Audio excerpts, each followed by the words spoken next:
Good evening, everybody. My name is E.R. Anderson. I'm the executive director of Charis Circle. Charis Circle is the nonprofit programming arm of Charis Books, and Charis Books is the South's oldest independent feminist bookstore. We're so excited to be here with Aubrey Gordon in conversation with Dr. Hanne Blank Boyd for a discussion of You Just Need to Lose Weight and 19 Other Myths About Fat People. Aubrey is the co-host of the Maintenance Phase podcast and creator of Your Fat Friend, in which she equips you with the facts to debunk common anti-fat myths and tools to take action for fat justice. So we're joined tonight by our local Atlanta friend, Dr. Hanne Blank Boyd, who is a writer, editor, and consultant whose published work lies at the intersection of bodies, selves, and cultures. Publishing under the name Hanne Blank, she is the author or editor of 10 books that include Straight, The Surprisingly Short History of Heterosexuality, Virgin, The Untouched History, and most recently, Fat. Formerly on the faculty of the Women's and Gender Studies Department at Denison University, she lives in Decatur with her spouse, a liberal distribution of dogs and cats, one of whom is joining us tonight, and an ever-expanding collection of books, fountain pens, lipstick, and yarn. You can find her on Twitter at Hanne Blank, and I'm going to drop her Substack in the chat so that you can follow her there as well. The person of the hour is, of course, Aubrey Gordon, who writes under the pseudonym of Your Fat Friend, illuminating the experiences of fat people and urging greater compassion for people of all sizes. Her work has reached millions of readers and has been translated into 19 languages. She is co-host of the Maintenance Phase podcast and columnist with Self magazine.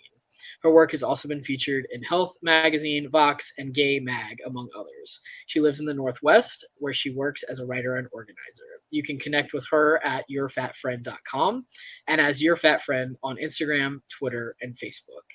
And I want to let folks know you can ask questions. We would love for you to please.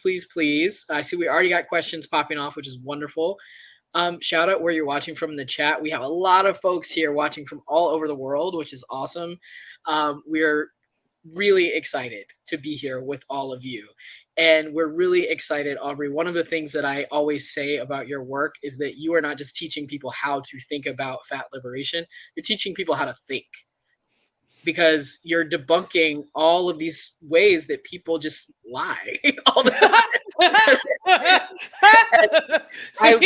Sometimes to other people, sometimes to themselves. Sure.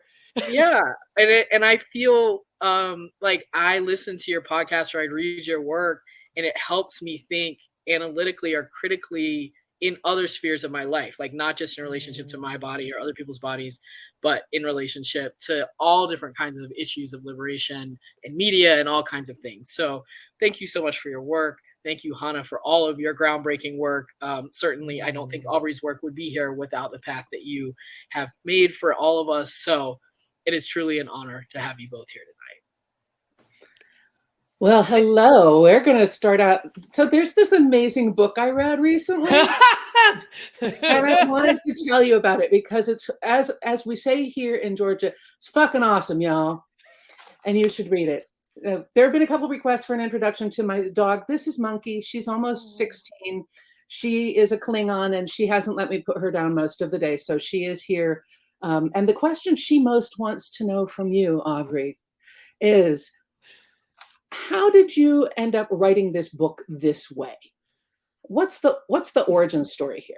Sure. I don't know why I put on my glasses, because as soon as I start talking, they come off. So this one, Cards on the Table, is a series from my publisher called Myths Made in America. They all sort of follow this format of 20 to 21 chapters, right around there.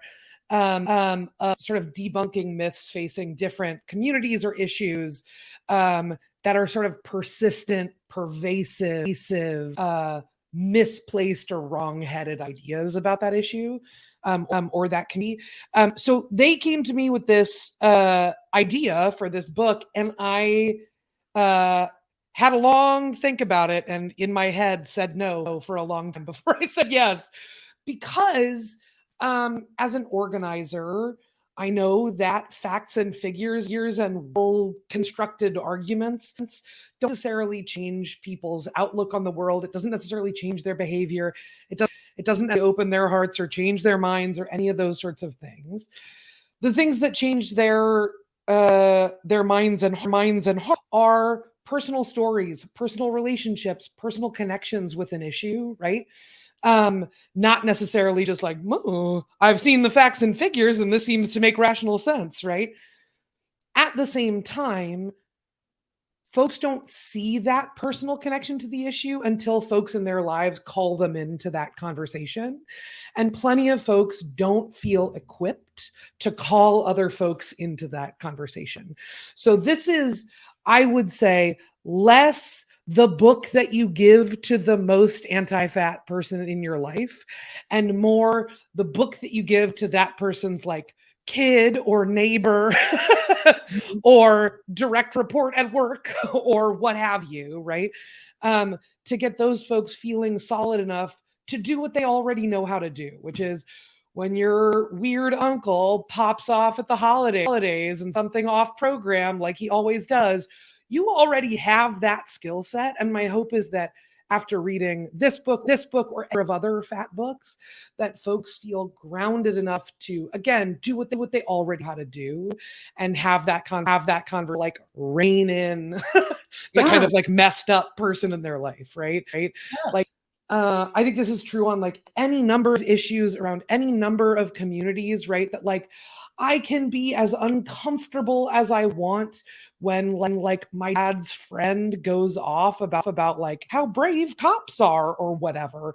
But if I don't feel grounded in a really solid in this, I'm always going to feel stymied in speaking up about that thing, right? So my hope is that this is a step on me to this gives folks sort of the grounding and sort of a sense of internal permission to like speak up in a way that matches the strength of their feelings and alarm when they hear anti-fatness. Because I feel like, I don't know about you, but I feel like when I am out in the world hearing from and talking to folks on this issue, what I hear most is, oh my God, it's all around me. There's so much anti-fatness and I don't even know where to start or what to do. And my hope is that this gives folks a starting point to just jostle them out of the inertia and the sort of comfortable inertia of saying and doing not anything. Yeah. And that's what I love about it, because it's such a good tool. It's like having a Leatherman in your pocket. You know? It's fantastic. Like, oh right, yes. I mean, here is this thing. I need to, I need to unscrew this bolt from this thing, and I have this tool. And now I have this tool, because these situations come up all the time, right? It's everywhere. It happens all the time, and one of the most frustrating things for me and sort of my backstory about doing fat-related work was that for years I felt like, I know that this is utterly predictable. I know I'm going to see this bullshit. And I know I'm going to see it everywhere. And I know people are going to, call me out my name if I say anything about it. So I need to be really, like, my argument has to be watertight. Totally. Because people will come for you regardless. And that's scary. It can be really scary to start having some of those conversations when you don't feel like you've got the building blocks, to confront it. Totally. So I'm just so thrilled that this exists and that people can look at it and say, oh, but look, here I have these arguments. They're so well built. Congratulations on that. Oh, thank you. And this, like so many other really sort of emotional hot button topics, it can be hard to build an argument. Yeah, absolutely. And it matters that there's this model. I really appreciate, I mean, first of all, I would say that means the world, coming from you in particular. I'm like, yes, okay, I will just take that and like tuck it into my pocket for later. I really appreciate that. I also think there is something here that comes predominantly, I would say, from people who are not dudes, which is this concern about being rude or overstepping. And I think that I totally get where that comes from. I am someone who is socialized as a lady, right? Like there's sort of this idea of back talk. There is this idea of speaking out of turn. There are sort of all of these ideas of what it will mean for how you will personally. And I think that in doing that calculus, we often get lost in that of math and don't think about the fundamental rudeness of anti-fatness itself, right? Mhm. And who else is losing out when we don't speak up in those moments, right? That like, is it rude to say something to a bully? I don't know. You know what I mean? Like maybe sometimes that bully deserves a little rudeness. Maybe sometimes it knocks them back into line, right? But like I also think there's like something about that requires a letting go of pretty narrowly construed ideas about how we're allowed to show up. And also maybe if the person who thinks you're now difficult is themselves a little bit of a difficult person, that might not be the end of your world. You know what I mean? Like, I think it's also worth thinking about that kind of stuff. Yeah, and it's I found it a fantastic education in being a pain in the butt. Because Yeah. it's like, if you don't want to listen to me, that's fine, but this is my world. Yeah. And I do have a right to tell you this. Yeah, totally. If you choose not to accept this education, you have the right to remain ignorant. Totally. I can't really stop do. you. Yeah. You really do. But I have, and I've come to the point where, not to sort of blow my own horn or say that I've got all the answers to everything. I certainly don't. And thank God. How boring would the world be? Astonishingly. Genuinely. But for me, it's to say, I am giving you the opportunity to learn something. And if I am going to hold myself to that standard of being willing to accept that education from people, especially on things that are difficult for me to hear, then, I think that I have the right to sort of say, okay, look, I'm asking you to do something important here. Yeah. I'm asking you to give me a little stretch, to give me a little moment, to give me a little bit of your patience and your time. And I'm not, you can decide later that I'm bullying you if you need to, but that's not about me. Totally. I also think we put a lot of pressure on ourselves and on the person we're talking to for the amount of change that we expect to happen in one conversation in one moment, right? I had a colleague, an organizer who's like one of the most brilliant organizers I've ever worked with. Her name is Kalpana Krishnamurthy, and she is like unbelievably brilliant. And she used to start trainings by saying, I want you to think about an issue where your mind or your politics have changed. And I want you to think about, when is the last time that you were staunchly against or for this issue versus where you are now? What's the distance of time? How long did that take you? Because chances are that major transformation for immigrant rights or police accountability or gender justice or whatever we're talking about happened over the course of, maybe if you're moving real fast, months, but probably years, in some cases, decades. So I think the more that we can remember our own journeys on issues that are, the issues or the communities where we live, the more it helps us get our expectations right and stop beating ourselves up, expecting more than humans can deliver out of any single conversation. Right. Yeah. And then, people aren't going to absorb everything that's in this book the first time they read it, or certainly not the first time they hear you speak them. And by you, I mean the reader. That's just not the way it works. And I think that for those of us who are trying to do the activism and trying to give that education, we have to remember that, it's going to take time. It's not that we're not trying hard enough. We're doing the work, and we have the tools to help us do the work. Yeah. And now it's time for the other part to happen. Yeah. But that said, what do you do when you've got someone that you've been having these conversations with for a while, and you get to a point where you're feeling like that wall is a lot harder than your head, and, and you really don't want to write this person off. You don't want to like take them off the Christmas card list just yet. Yeah. But you're also getting real tired. Yeah, totally. I mean, I'll say what I do, and then I'm super curious about what you do as well, because this is sort of like the nature of doing this work, certainly in the long term, is that it does require, like, there is a point at which it requires us to like inventory our relationships and see how much more of this we're up for and that kind of thing, right?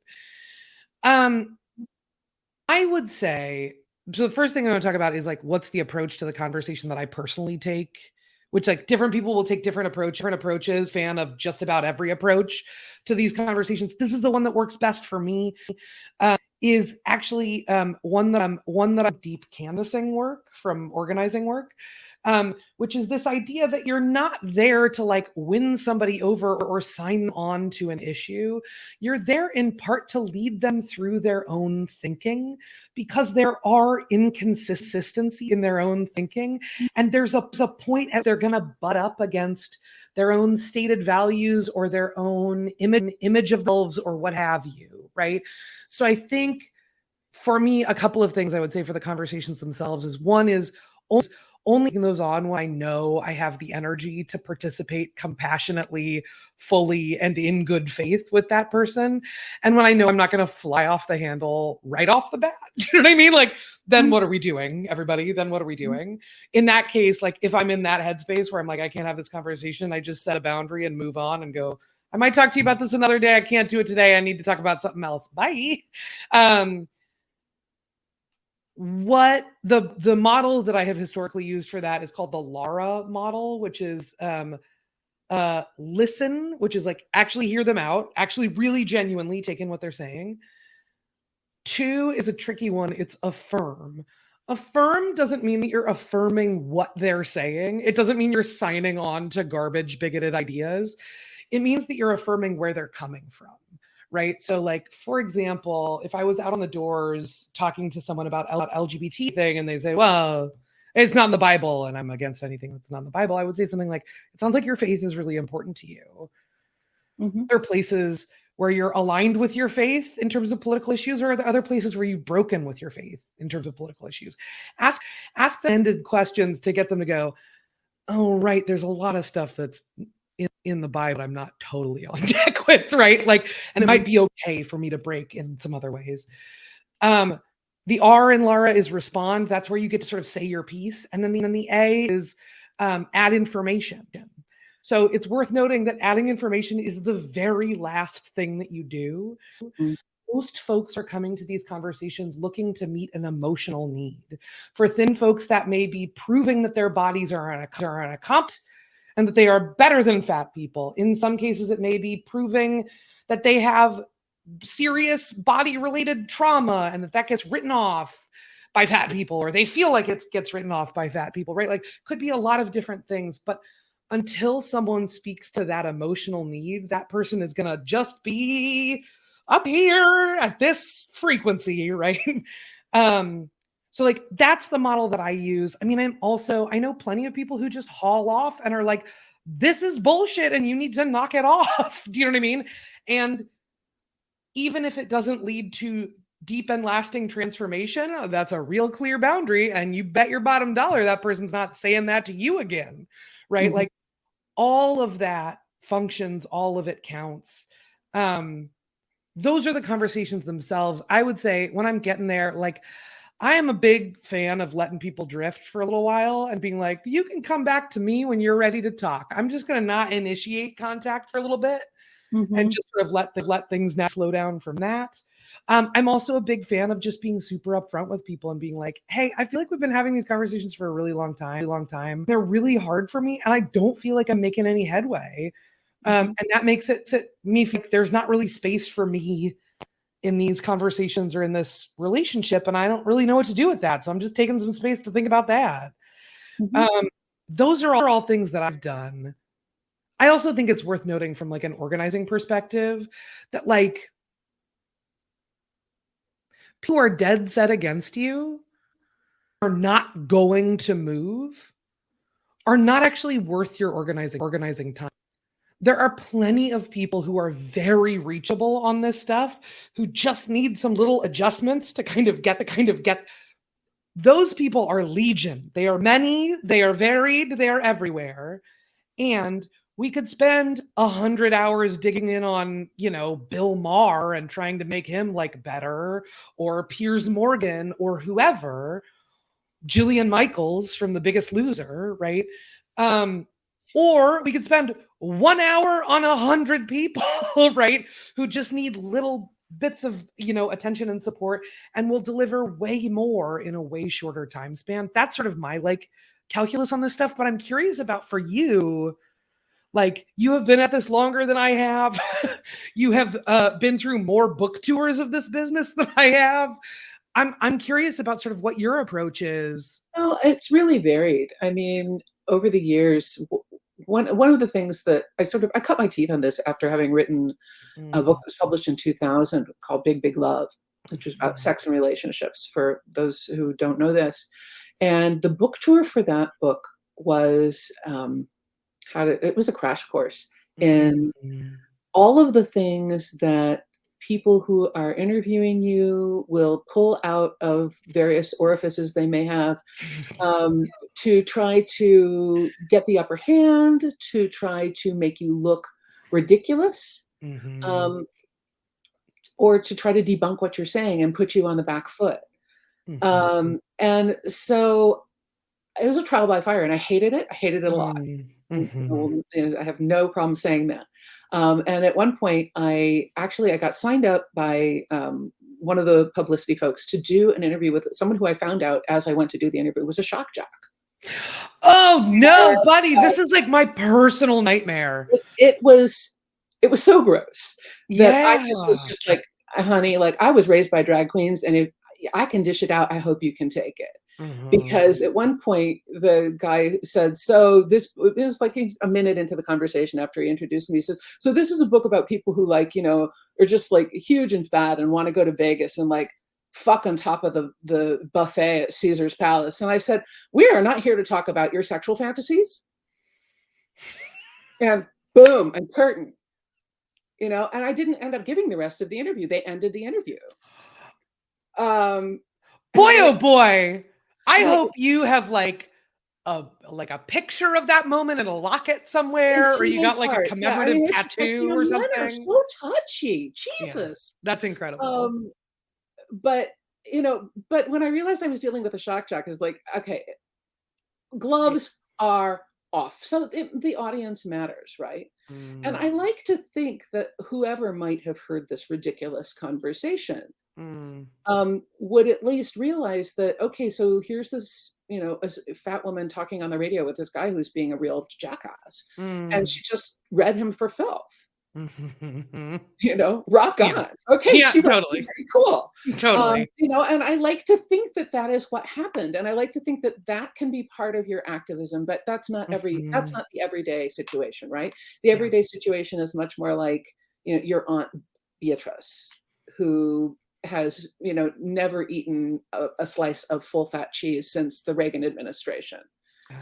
And God, reduce fat cheese. Sorry. Right? It is a crime pour one against out God. Mess. Crime against God. And these are people that you care about. You care about their reaction. You don't want to read them for filth because it's counterproductive. And it feels good in the moment, but especially if you have an ongoing relationship with somebody, that's not a thing you really want to do. So my tactics have often been one to just say, wow, it sounds like you have a lot of stuff going on with it. Because one of the sort of real telltale things about doing this work is that everybody's got stuff about it. I have not encountered anybody who ever came to my work, and you may have had the same experience. Nobody comes to this work, and to those of us who do this work, with this sort of sanguine neutrality about it, saying, oh, that's what you do. Oh, that's interesting. Yeah. It's not like land use pussy or whatever. Do you know what I mean? Like, we're not talking about like, like a library levy or something where some people care a lot, don't care at all, or whatever, right? Like, we're talking about like a thing that absolutely everybody everywhere has some weird baggage about. Everybody else's stuff is weird baggage, but theirs is like normal and rational. Of course. It's a real challenge. Yeah. Yeah, and so I try to just acknowledge, like you said, in the Lara framework, I acknowledge, you're dealing with some stuff here. Mm-hmm. And which is also usually when I have to have the conversation that, I am not the fat issues therapist, and I cannot process all of this with love and kisses, Hannah. Um, Mhm. but finally, when I'm dealing with people who are really resistant, Yeah. and who I've had a lot of conversations with, there comes a point where I just say, I don't know about you, but this is getting boring. Mhm. A lot of people get a little, they feel some kind of way about being told that the conversation you're having with them is boring. Mhm. But I just say it in as neutral a way as possible. This is boring. We've had this conversation a lot, and the conversation never changes. And I just think that our energy and the time we spend together could be used in ways that were more fun. Yeah. Yeah. I mean, I think that's a great one. That's one of mine for diet talk in particular. Is when people start talking about their diets, one of my favorites is like, you are more interesting than this. This conversation is dull as shit, and you're really fun. Can we talk about something really fun like Yeah, you? like brownies. I mean, or Full or the fat cheese. or the Yeah. fact that you're awesome and that I usually really like hanging out with you until you start telling me how many calories are in your popcorn. Totally. Um, Absolutely. I love that. I love that. That makes a ton and of sense to me. it's not something that I would do to everybody, because there are people who are really fragile Mhm. about it. Those are the people who I'm more prone to just say, "Wow, that just sounds like this really activates you, Mhm. and that this is really hurting on some level." Mhm. So on that note, I wanted to talk to you Yeah. about everybody's got baggage around fat and Yeah. body size, right? And but not everybody's baggage is the same, right? And not everybody's Mhm. experience of being in this horribly fat-hating, sizist, discriminatory world is the Mhm. same. When I was on tour again for the very first Big Big Love, it came as a shock to me, like, right, total, like, knock me over with a feather shock. How many women who were usually cis and straight Mhm. identifying, or at least that's what they expressed to me, and it's Mhm. been 20 years, that may have changed. If any of you did this to me 20 years ago and that's no longer the case, I'm Sure. I'm here for that. Chime But in the chat if you were on Hannah's first book tour and said something about being fat. but I would have these women who were, wearing straight sizes. They were Yeah. generally thin, white, middle class or upper middle class, Mhm. straight and cis identifying women who would pull me aside at readings and tell Mhm. me how lucky they felt to finally encounter a resource and a person who was willing to tell them, no, you can actually have fantastic relationships and great sex in your body, whatever your body looks like and whatever size it is. And in p- and I had so many fountains of white woman tears Mhm. over this, and some of them less, some of them fairly ingenuous, and others less so.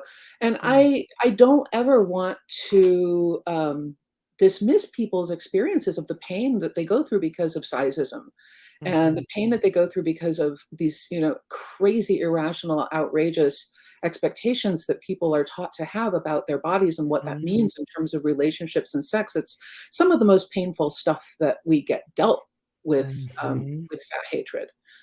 So I don't ever want to discount it, but at the same time, I'm looking at some of these women were coming to me and saying, "Sweetheart, you are literally half my size." Yeah. Yes. Yes. Totally. World's smallest violin, right? I, Is like I some of get it. the I yes. get it that this hurts, but your experience of the world and my experience of the world are not the same, Mhm. and you're kind of acting like it is. What do Mhm. you do with that? It's so hard. It's so hard. It's so hard. This feels like such a meaty question because it's so unresolved for me. Like I feel like I'm in a constant state of like, let's try this out, or let's try this out, or let's try this out. Everything that I have found has been imperfect or incomplete, in part because again, there's only so much that's going to happen in one conversation, especially when you're butting up against someone's like deeply held self-image, right? Like that's not a thing I'm gonna uproot in the space of 3 minutes in a sign line or 20 minutes in an interview or what have you, right? So part of that is like expectations management. For me, there are a couple I've been handling that lately. And honestly, I would just love to workshop them with you and also hear how you have dealt, like, how did you deal with that on that book tour? How do you deal with it now? How, like, are there changes in those approaches? What do you feel like you've learned along the way? For me, the thing, and like, I'm trying to get better about starting my writing's place, so that this is sort of the terms of the conversation, is talking about one's own personal experience and then immediately following it up with here's how that plays out for people who are fatter than me, no matter what size you are, right? Like, I go to the doctor, I may have a doctor refuse to treat me. If I was fatter than I am, and amongst people who I know who are fatter than I am, they get turned away from care, and their care gets held hostage until they have weight loss surgery, like all healthcare. Or they get sent to a veterinary hospital to weigh in on a veterinary scale, right? Or blah, blah, blah. So that we're all talking about and honoring our own experiences and also acknowledging the places where we actually do have some privilege or aren't carrying the brunt of this stuff.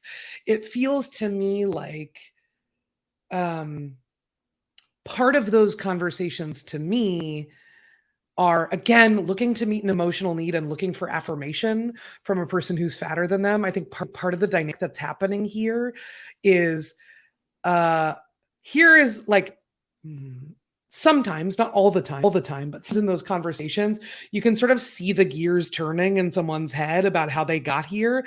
And it's like, okay, here's a person who's really so much fatter than me. That's me. They're thinking about me, who is absolutely my nightmare body to have. And they seem fine. So if I can get their wretched self to affirm where I'm coming from and say they really have it hard, then I will feel like I have been fed in some way, right? Like, I will feel that I've been affirmed in some way, what have you. And so, like, I feel like in order to get durable change in those conversations, I have to kind of get down into the pit and go, that sounds really rough. That's awful. God, the things that moms say make such a big mark for such a long time. I totally hear you. And when that's come up for me, it's also been complicated by this other thing, which doesn't generally happen to smaller people. And for people who are fatter than me, this other thing happens, right? So, like, rather than going straight for, I think your body image is wrong or your self-identity is wrong, I'm not going to take that away from you. That also just stands in stark contrast to, like, my politics and who I want to be in the world. I'm not here to tell other people who they are. But what I want to try and do is get them to, like, zoom out and go, oh, right. I've never dealt with a veterinary scale. I've never had a doctor who doesn't make eye contact with me. I've never gotten kicked off a plane. I've never gotten, you know what I mean? Like, whatever the things are, getting folks to zoom back out and put themselves in context. This is sort of the activism version of, like, building a cathedral to make people feel small. Do you know what I mean? Like, This is the cathedral version of, like, let's look at all of the intricacy and all of the challenge that other folks face. That's my current approach, but, like, I don't know, man. I mean, recently in an interview with a journalist, and I was like, well, now I have no idea. you know, about for you, what's your approach to that these days? How has it changed over time? If it has, maybe it hasn't. I have tried so many things and I've approached it in so many different ways over time. And I mean, when I started out, I used to talk about the idea of a sliding scale. And how with a sliding scale, you know, some people who have less money pay less, and some people who have more means pay more. And that means that overall, more people get access to the benefit of the thing, whatever it is. And so I would say I'm really glad that you, as a person who is at the smaller end of the fat spectrum, is really starting to, connect with these issues that affect people everywhere on the fat spectrum. And, so maybe this is a way for you to find some community with people who might not look exactly like you do, but who are dealing with some of the same stuff. Oh, I like that so much. And sometimes that works. And Mm-hmm. sometimes that doesn't, simply because I found that I was so often asking people who were small fats or who may be in straight sizes, to feel compassion for people that they didn't feel compassion for, because these were the people to whom they compared themselves to reassure themselves that they weren't that fat. So those conversations would sometimes get to that place, and I would go, okay, we got to back that one up, because Yeah. we just hit a wall. And now what I try to do when I end up having those conversations is I'll say, you know what, you're having a proportionate and reasonable response to a huge problem. And the experiences that you have had running into the part that intersects with your world. And what I really try to encourage people to do is I say, and you need to know more, you need to find out more about how big this problem is, and how far it extends, and how it affects people who are in other intersections with it. Because I think that you will have a better perspective on your own experience. Yeah.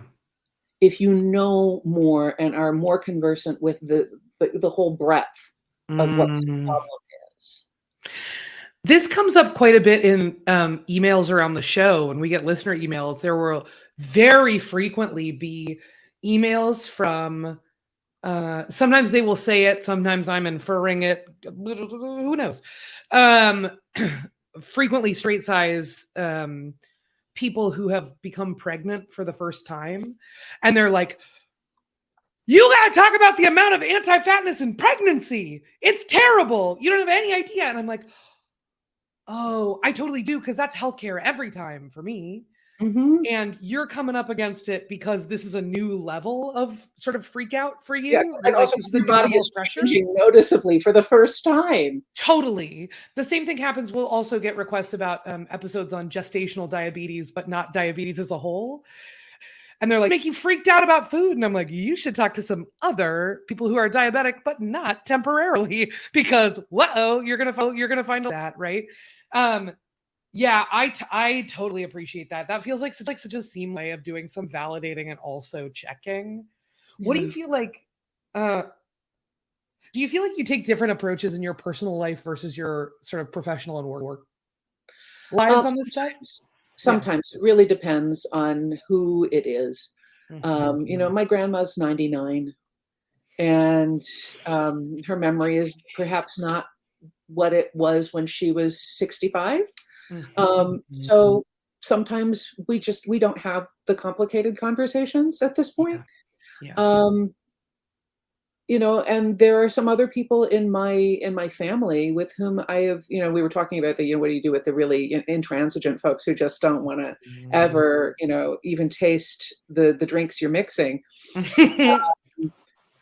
I have a couple of those in my extended family, and with them, instead I said, you already know how I feel about this, and you already know where I stand on this. And if you want to learn more, I'm here for that.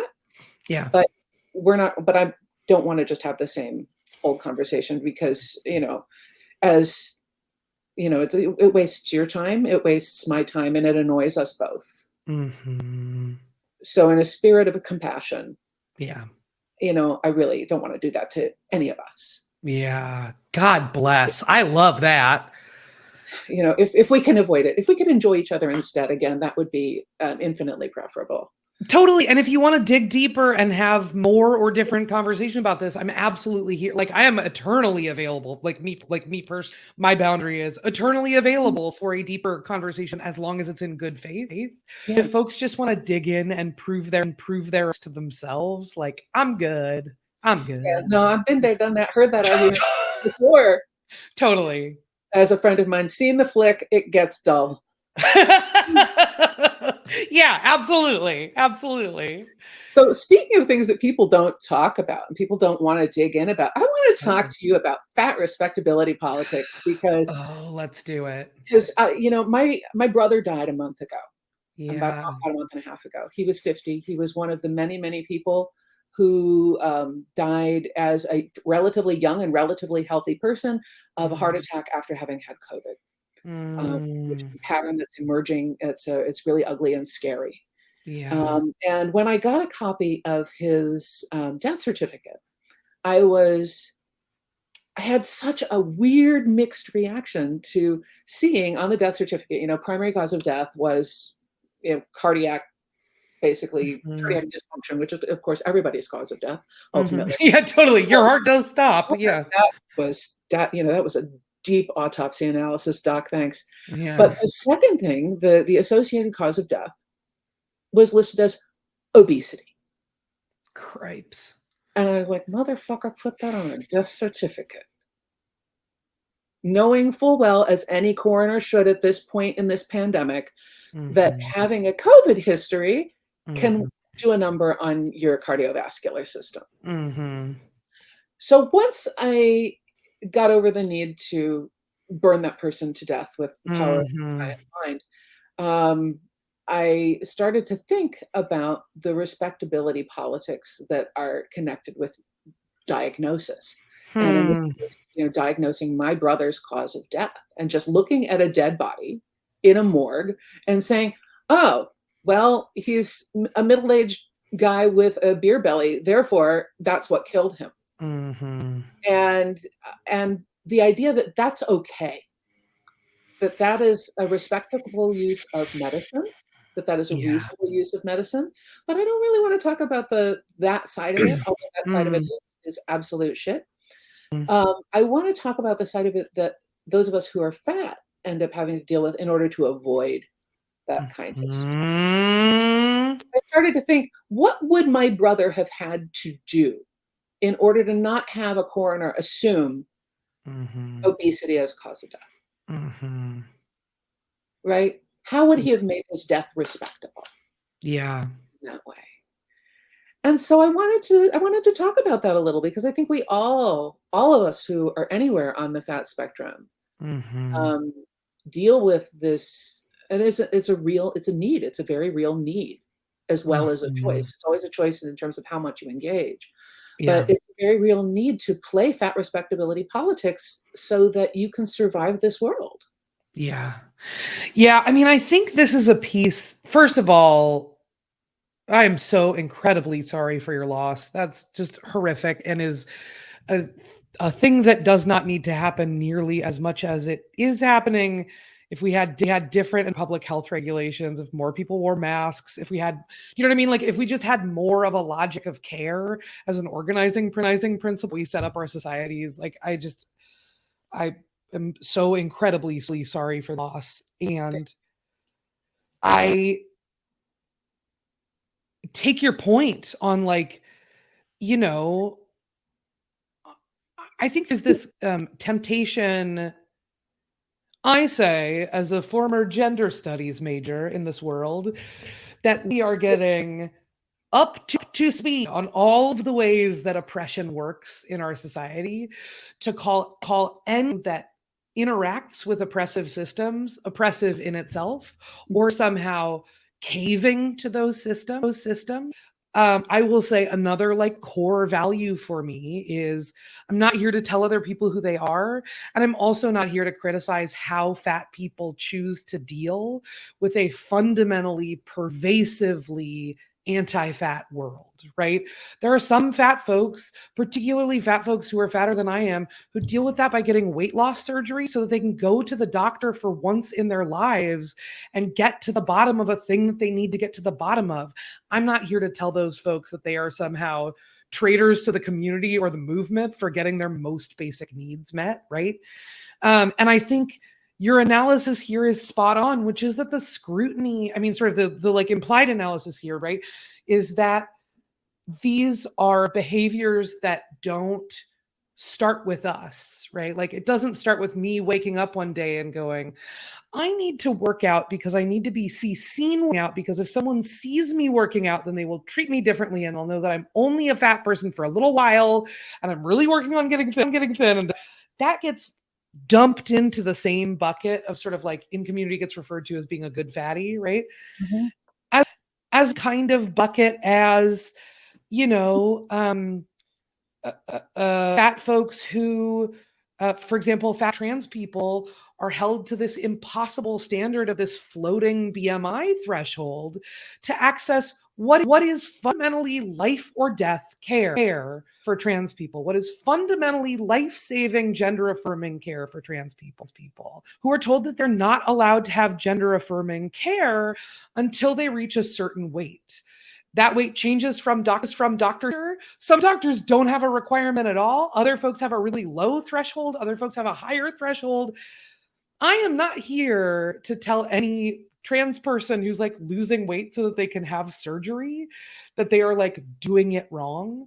And I think that is like, it is an understandable thing that comes from a community that's used to not having our needs met by anybody but us and not having anybody look out for us but us, right? Like it's understandable how folks get to that place. And I think rightly, the focus has to go back to, these are not attitudes that originate with fat people. These are corners that we get painted into, right? These are corners that we get backed into.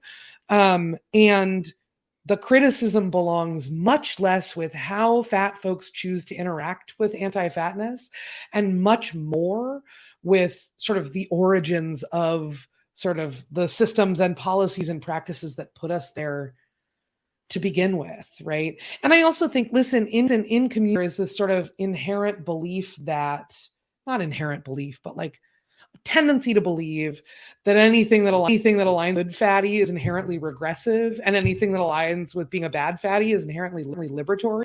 And to my mind, that really does a disservice to and papers over the specific pressure points that are experienced by fat disabled folks, right? Mm-hmm. By aging fat folks. Like I am not an age, I mean like everyone's aging, but like I'm like turning 40 here. I would not consider myself to be an elder, but I also know that like as I get older, the reality of living in a fat body looks really different than it did when I was 25 and ready to call everybody and tell them to fuck off. Do you know what I mean? Like it's just a really different life. So like it feels like we have to be willing to approach these conversations with some level of curiosity about other fat folks' experiences. We've got to approach them with some level of humility and understanding of our own the limits of our own analysis, but also the limits of our own particular needs in a moment. And we've got to like, again, focus back on like the source code for this shit doesn't come from fat people. Right.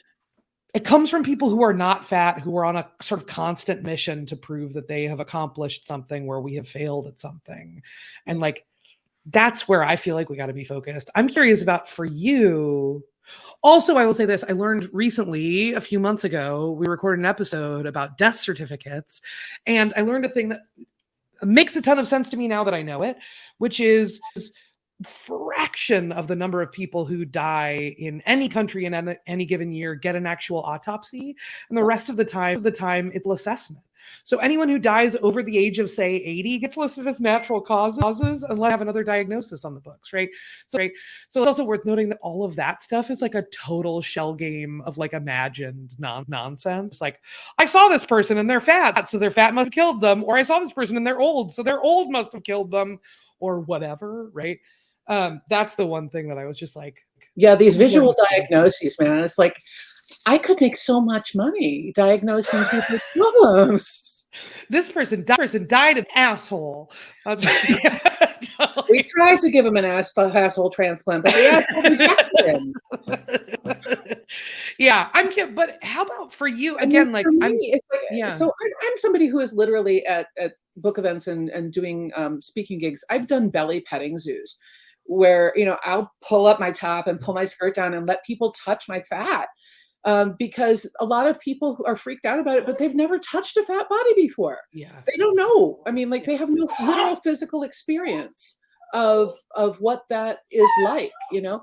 But I am also a person who every time I deal with a new doctor, and Monkey is apparently having similar issues at this time.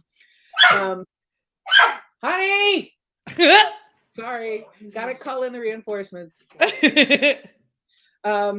So I'm also a person who every time I meet with a new doctor for the first time, I'm like, yes, I know what a vegetable is. You know, I walk my dog, you know, and I go down the whole checklist of, you know, I do all of the things that I can tell by the way you're looking at me, you assume I don't do. And you assume that I have never thought of, and that you need to provide me with education about, you know, cardiovascular exercise and that it's good for you. And so I like to think of it, I like to think about it really with a lot of curiosity, instead of assuming, you know, this person is a sellout, or this person doesn't really understand fat liberation. You know, like I don't really understand fat liberation because I go into my doctor's appointments prepared to say, you know what, I take my vitamins, I eat green things, and you know, I go for walks. If the question is, okay, but why do people feel the need to perform the forms of respectability that they do, and in what contexts? And, you know, and how are people using respectability politics as a survival mechanism, which is honestly what it's always been in all of the many different contexts in which people do perform respectability politics. And I think that there's a tendency towards, you know, towards a sort of moral puritanism in a lot of activist communities, and certainly, you know, fat and weight related and sizeism related communities, no exception, where it's all or nothing. And if you're not, you know, out there embodying this, you know, belly to the wall, you know, fuck you, I'm fat, you know, fat is punk as fuck, all the time, then what you're doing is bullshit. Well, and what that standpoint, which feels like speaking only for like that is a standpoint that I could only hang on to when I was very young, and when I was not held to account for moving anyone else on a given issue. And I think what that kind of, again, like this framing of like good fatties and bad fatties, and sort of like, what does it mean to show up as the right kind of fat person for institutions versus the kind of fat person for activism? What that fails to grapple with is that it is also that sort of Morinism is also fundamental anti-fat logic, right?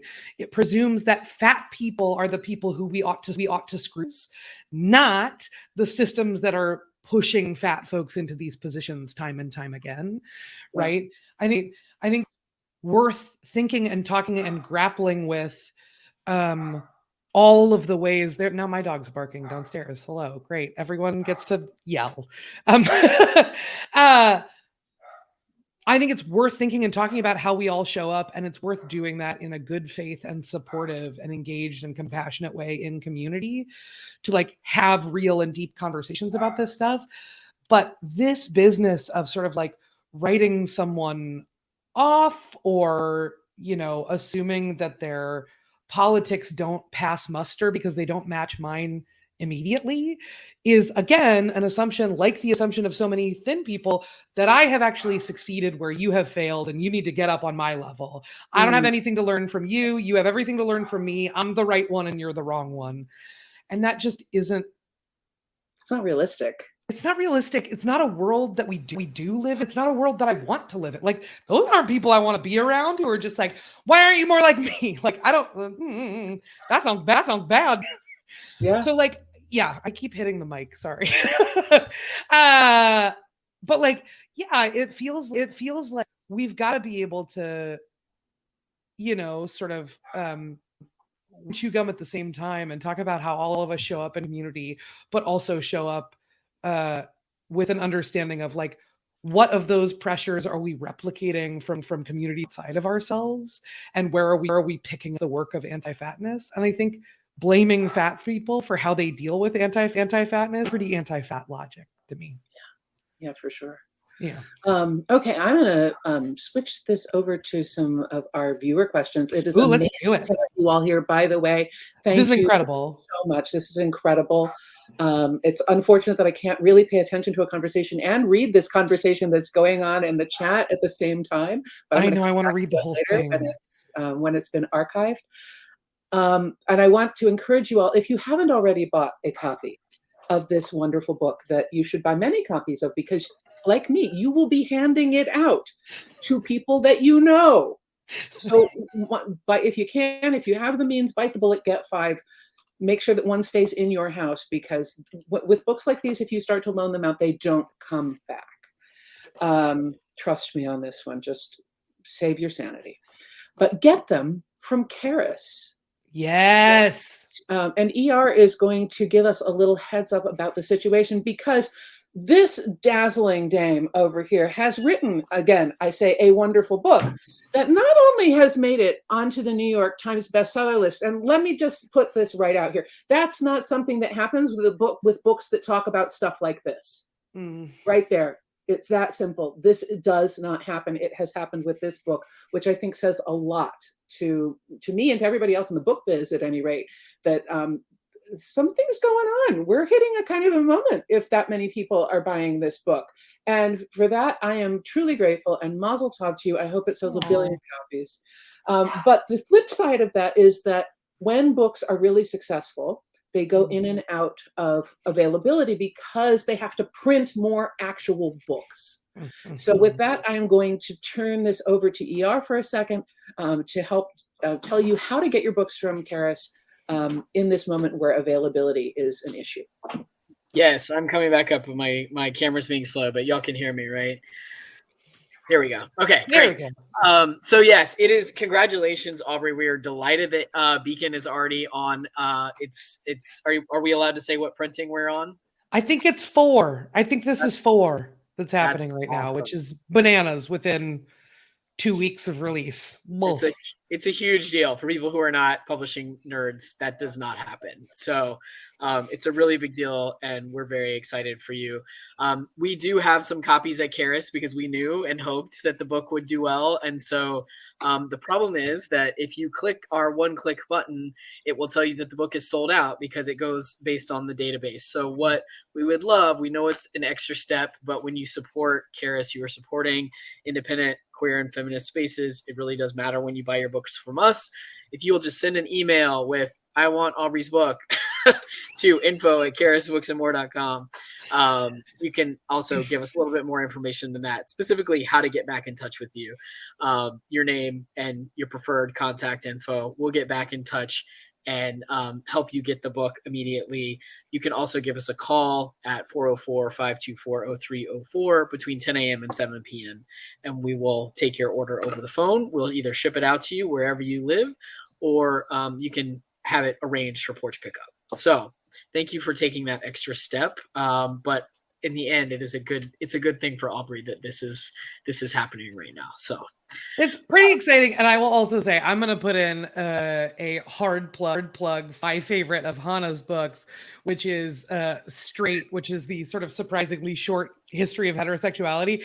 It was such a great little mind blower for me. And it is another one that I have, I will say, aggressively given away to heterosexuals in my life. It's a real fun one. And that, along with Big Love, are one-click orders. So I've dropped those in the chat. Those are available right now. So we can hook those up for you directly if you are feeling the fever and are frustrated that you have to wait. You can tide yourself over with those 2 books while we get You Just Need to Lose Weight back in stock. And with that, we are coming up against the wall of my poor time management skills. Mine too. Hi. I just got so excited. So unfortunately, I don't think we have time for any audience questions. I apologize for that. I hope that we have managed to touch on a few things that have at least amused you or made you think. And again, enormous congratulations to you, Aubrey. because this is, I mean, for me as, you know, an old timer in the, you know, writing books about fat people world, and by, you know, 20 years doesn't seem like that long, except for, you know, fat years are different. Fat activism years are different than other years. It's kind of like dog years. Yeah. It is absolutely just such a source of nachas, joy and pride for me, to see a book like this succeed in this way. God. When I wrote my first book about fat, I was told that I basically, and another of my animals has come to join us. I had a cat. Yeah, you need to get down. You're loud. I was told that I should be considered an enormous success if the book sold 5,000 copies. Yeah. And I was also told by a number of people that no mainstream publisher would ever touch it, which is in fact why it was published with a very small niche press. So just to see that change is so huge and does so much for my big fat heart. So, well, and really genuinely, I think what ER said earlier is absolutely true, which is without your work, there is no my work. Without my work, there is no the next work. Do you know what I mean? Without folks like you and Leslie Kinsel and Kate Harding and Marilyn Wan and Sonia Renee Taylor and the many, many, many folks who have been doing this for much, much longer than I have. I don't think something like this happens. And I feel like my job now is to make the next 5 big fat books hit the list too. do it. I feel like ready to make that happen. Let's do it. Yeah. Wonderful. So we want to so much. Yeah. We want to encourage folks to listen to Maintenance Phase. If folks are coming to this not knowing about your podcast, where can they listen to that? Yeah, anywhere you get podcasts is Maintenance Phase. You can also go to maintenancephase.com. Yeah, there you go. That's the whole bit. Yeah, if you like what you had here, you'll like Maintenance Phase. We will be adding this event to our YouTube channel, which is just Charis, YouTube /Charis Circle. So if there are folks who really should have been here, we had a wonderful audience tonight. But if there are folks that you're like, man, my best friend would have loved this, or my daughter should have been here to hear this, let them know it's going to be up on our YouTube in just a couple days. Every single person who registered tonight will get an email letting you know when it hits, so you don't have to wait around. And I'd love for you to share it out. And, you know, the more the merrier. We would really love for more folks to hear about this and to watch the whole thing. If you want to support the work of Charis Circle, which is our nonprofit programming arm that pays for all of our events and this platform and all of that, you can make a donation. I know Jenny said she was having some trouble making a donation. Hopefully that works.